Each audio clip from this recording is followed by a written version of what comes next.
Sampai di sini Tuhan menolong. Pada waktu kecil, saya teringat ketika saya dibawa oleh orang tua saya menuju ke desa sebelah. Karena kebiasaan di desa kami, kalau ada hari raya, harus mengunjungi orang tua ayah saya atau simbah saya. Tetapi waktu kecil, saya melihat betapa perjalanannya itu melelahkan. Tidak ada mobil yang ditumpangi, tidak ada kendaraan, sepeda motor dan sebagainya. Harus jalan kaki. Tetapi karena itu ritual, saya mengingatnya bahwa itu suatu perjalanan yang jauh sekali. Kalau saya lihat sekarang desa kami di Karangasem ke daerah Gedangan sana, sekitar 40 km. Itu pun jalannya sampai sekarang masih agak kurang baik. Padahal zaman dulu kami harus sowan ke tempatnya orang tua ayah saya atau simbah saya dengan jalan kaki. Itu beratnya minta ampun, harus melalui lembah, menaik gunung, melalui lembah, kemudian nyebrang sungai, lewat sawah-sawah, terus berjalan seharian. Dalam perjalanan saya sering mengeluh, capek bapak, aduh pegel kabeh sikilku.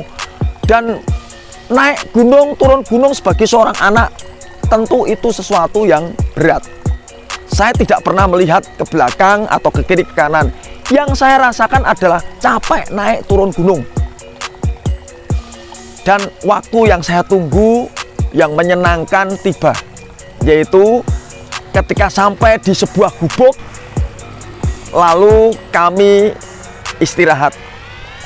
Dan ketika kami istirahat di sebuah gubuk itu, kami membuka bekal kami, sego jagung, dan kemudian lawuh gereh dengan minuman air putih ala kadarnya.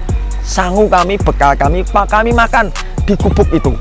Pada waktu itulah bagi kami betapa nikmatnya hidup itu. Kenapa? Saya memandang sekeliling saya, betapa indahnya pemandangan itu. Saya memandang jauh ke belakang saya. Kadang-kadang saya berkata pada waktu itu, wah kok iso ya saya melewati lembah, turun gunung, nyebrang sungai, berjalan. Dan ketika saya lihat desa saya yang jauh di sana, saya kagum kepada semua yang terjadi dalam hidup saya. Petualangan, perjalanan yang luar biasa. Ketika saya capek, saya digendong oleh ayah saya. Dan ketika saya sudah kuat berjalan, saya berjalan lagi. Ketika saya capek lagi, saya minta gendong orang tua. Sampai pada waktu tempat perhentian, kemudian saya merenung sejenak, menikmati berkat makanan yang kami bawa. Semilirnya angin dan indahnya pemandangan, melihat tapak tilas kami di belakang. Itu suatu perjalanan yang luar biasa. Kami merasa waktu itu berucap, sampai di sini Tuhan menolong.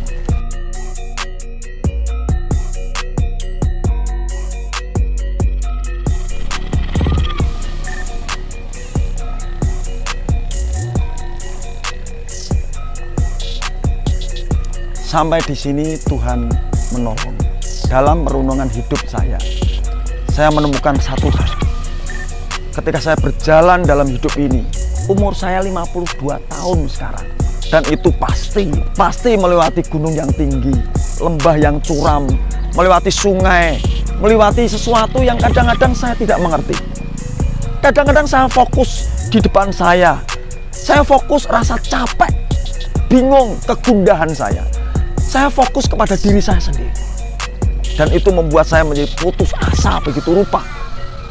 Tetapi ketika saya merenung sejenak, diam sejenak di sebuah gubuk, saya mulai melihat ke belakang. Betapa dahsyatnya tuntunan Tuhan yang saya alami. Dari perjalanan kehidupan saya yang begitu rupa, kadang-kadang saya berpikir, kok iso yo? Gitu loh. Kok bisa sampai di sini? Ketika saya melihat ke belakang lagi, betapa indah dan dahsyatnya Tuhan menuntun dan menolong saya. Kadang-kadang ketika saya capek, susah, saya merasakan tangan yang kuat menopang dan menolong saya, menghibur dan menguatkan saya. Ketika saya kuat, saya dibimbingnya berjalan lagi. Terus demikian sampai pada titik perenungan. Ketika di sebuah gubuk, saya merenungkan betapa dahsyat dan indahnya pitulunganipun Gusti, pertolongan Tuhan dalam hidup saya. Itu pengalaman spiritual saya. Sehingga ketika saya melihat perjalanan saya masih jauh ke depan, saya sadar kepada siapa saya harus berpegang dan bergantung. Kenapa? Kami lemah, tetapi kami harus bergantung kepada yang kuat dan perkasa dan dahsyat. Dialah penolong saya. Kiri kanan saya, teman-teman saya, ada banyak yang bertumbangan. Ada yang gagal, ada yang jatuh, bahkan ada yang meninggal, ada yang mengalami banyak hal. Tetapi saya tahu, saya ada di tangan yang tepat, yaitu Tuhan yang menolong saya. Sehingga saya berjalan seperti yang Tuhan inginkan. Yang paling penting, jalani aja hidup ini. Karena di sanalah sesuatu terjadi. Apa itu? Keindahan yang dahsyat, yang luar